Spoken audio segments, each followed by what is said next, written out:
The world needs more leaders right now. I've been thinking about this. I've also been thinking about the fact that I'm a big movie guy. Love movies and watch maybe too many movies. And sometimes when I try to wrap my head around really big concepts like leadership or like leader, it's like so big. I do this thing that you can do too. It's a game called Google Images. What I do is I'll go to Google Images and I'll type in leadership in movies. So I actually literally did this, and you can do this too. I went and typed leadership in movies, and this came up.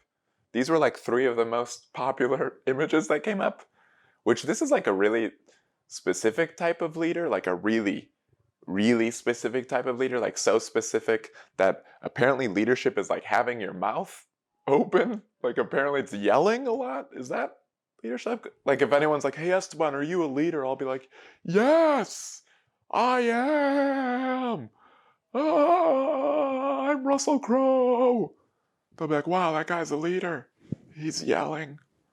I'm thinking about it. I'm like, no, I love movies. Man, I just don't know if this is actually what leadership looks like, or if this is what love or these things like the best versions of ourselves look anything like this. In fact, I was thinking about this. I was thinking, what does this actually look like? And I thought of my dad. My dad's great. You would love him. My dad's awesome. He's a mechanical engineer, and he's also a trained mechanic, which makes him really, really good at fixing cars. And he needed to use that skill because growing up, we grew up in Puerto Rico for a little bit, then we moved to Chicago, and in Chicago, we had this car, and it was a Mazda Proto-J. Hello, Mazda. And it was like 22 years old. You guys, this car was so old. The car was ancient. So this car was 22 years old, and it was a great car. It worked really wonderfully, but it would sometimes break down, obviously, right? It's like 22 years old. And my dad, who's really good at fixing cars, could fix it. But my dad is really good at fixing cars, and my dad's kind of like me, that he also loves naps. Big nap guy. So my dad sometimes would go to work, and he'd come back, and the car needed fixing, and he would choose to nap. And of course he should, because naps are the best. Shout out naps. But the thing is, a lot of my high school life was asking people for rides. Right? We had the car at home. Like we had a car. I could drive technically, but the car was broken. The car needed to be fixed. So I'd ask people for rides. I'd ask people for rides for like early morning track practice or after school when I stayed and was doing theater things.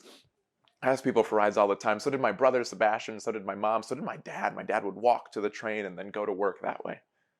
So one day my dad did something really cool, and this is a huge leadership move that a lot of times the movies don't really talk about too much, is my dad asked for help. We had this family meeting and my dad sat us down and he goes, hey, listen, I know some of you are frustrated with the car situation. I'm going to start fixing the car. And he asked for help. He said, Esteban, that's me, Sebastian, my brother, hey, can you guys help me out with this? And it'd be fun for you guys to learn as well. He goes to my mom, he goes, hey, I'm going to need your help and flexibility in doing this. We all agree to do it. The next day I remember coming home from school and my dad had gotten home from work and he was fixing the car. I remember being shocked that I was like, Dad, we're actually doing this? Like the family meeting worked? And he said this really cool thing. He looked at me and he was fixing the car and he goes, Esteban, it's bigger than the car. It's bigger than the car. Huh. So anyways, a few days go by, he fixes the car, and unfortunately the car's still old, so it keeps breaking down, right? It wasn't just one moment where he totally changed, that he had to work on it. A few months go by, and I remember this day so clearly. I woke up early, 6:30 alarm, woke up, got out of bed, started getting ready for school, and realized it is a Saturday. There is no school today. Have you done this? And you're like, this is a free day. What will I do? It's like a lottery ticket and you're just like, what? What will I do with this entire day? You guys, it's like 6:45 in the morning. It's so early for Saturday. And I'm a big nap guy. Right? And all of a sudden I hear some noise from our garage. Saturday morning. I'm like, this is someone's robbing us, but they're like an early bird. So I go to our garage. And my dad is working on the car. He's fixing the car Saturday morning. And he's a nap guy, just like I am.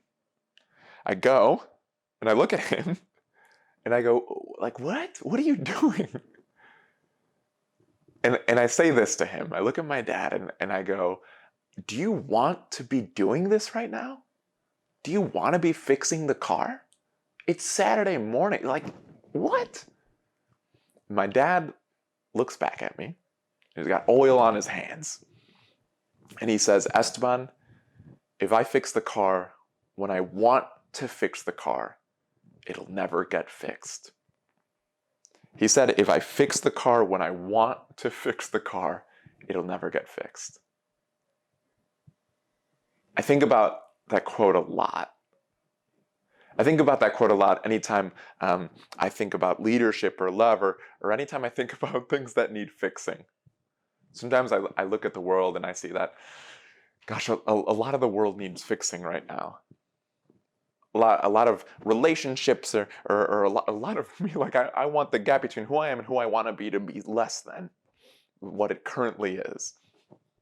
And I just go back to this quote of like, if I work on these things when I want to work on it, it'll never get fixed. I think about the fact that, like, if I'm a good friend when I want to be a good friend, I just don't know if that's being a good friend. If I think about, being like a good student when it's easy, if I think about being a good listener only when I like want to, I just don't know if I'll ever do those things. If my dad taught me anything, it's that maybe fixing things or growing new skills is less movie moments and more waking up early on a Saturday morning. It's more asking friends and family for help. And I think it's a lot of doing good things even when we're tired or we're stressed or we'd love a nap. It's bigger than the car, right? It's becoming the people we want to be. Thanks for listening, and thanks for the lessons, Dad.